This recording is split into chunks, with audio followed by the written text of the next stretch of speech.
Hi there, it's Julie Davison from juliedavison.com. Today I have my February bonus projects to share with you today. Each month when you place a $40 order or more in my online store, you get a project kit to make 3 different projects.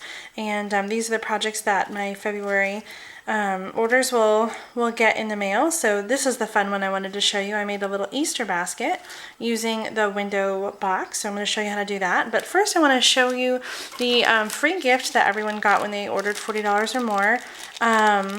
Outside of a workshop is the Cupcakes and Carousels embellishment kit. So this is actually half. This is how it comes in the occasions catalog, and you get a yard each of the twine and a yard of the ombre ribbon. You get 8 tags, 8 bows, and some sequins. So I divided it up so you're getting half of that embellishment kit, which is a $6 value. So you'll use some of those pieces on the other projects.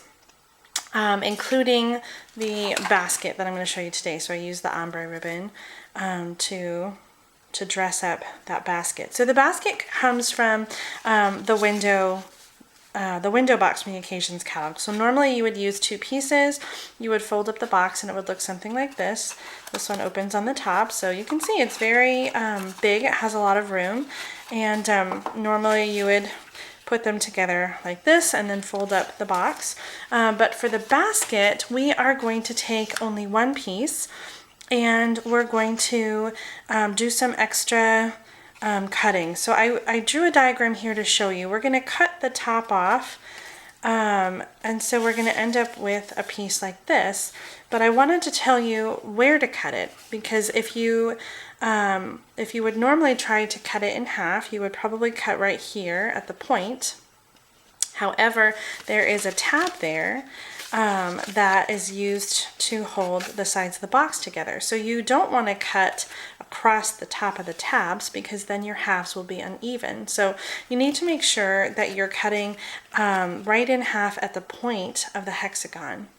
So you're going to cut in half there, and again I just drew those as square lines, and then you're also going to cut off the tabs on the side here. So you'll cut those off, and you don't need those for the basket. So normally for the box they fold up to the sides of the box, but since we're not making the full box, then you don't need those. So one thing I noticed with the die, it does score as well as cut when it goes through the big shot. However, sometimes the lines don't show up very well. So sometimes you may need to go over them with a bone folder to get a nice good crease.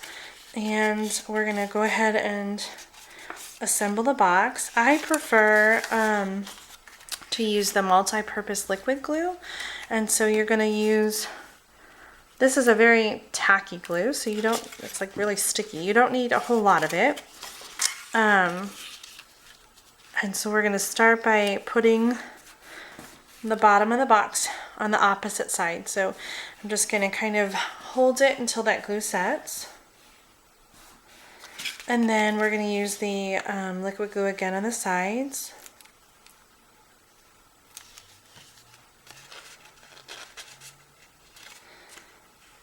You could also use Fast Fuse if you wanted to, or any other strong adhesive.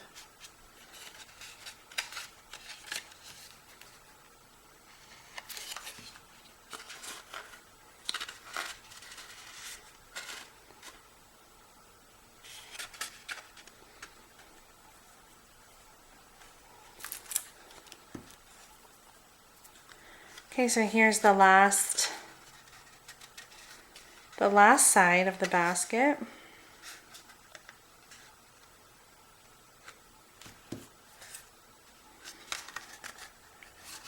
So easy. Okay, so to dress up the basket, I did use the new lace doilies. I love these doilies because they are 2 different colors. On one side they are vanilla, and the other side white. So you can choose what side you want. On the white side you could color or sponge that to be any color that you want. And all I did was cut it in half so that I would have half on each side. And the best adhesive to use for putting the doilies on would be the fine tip glue pen. So here is how that looked to the side of the box. It just dresses it up so nicely. And then for the basket handle, I just used an 8.5 by 1/2 inch strip of crumb cake. This is crumb cake cardstock. And I found the best adhesive to put this on would be the glue dot. So again, you could use any adhesive, but I like the glue dot because it's just really clean and simple. And I just put that right inside the side of the box and then bend that over the other side of the box. So quick and easy. That would make a great project for your Easter brunches and Easter dinners. Again, here it is. I dressed it up with a little Easter grass, and then on the tag I just did some simple stamping. I used the markers to marker the flower and the leaves, so it's all one stamp, and I use the marker to color it different colors. That's from the window shopping stamp set that coordinates with the window box framelit set. So I hope you like the basket, and that you'll give it a try at home. And if you order from me in March, my online store, $40 or more, you'll get a different project kit with a brand new free gift. So watch for details on that. Thanks so much for watching. Happy stamping!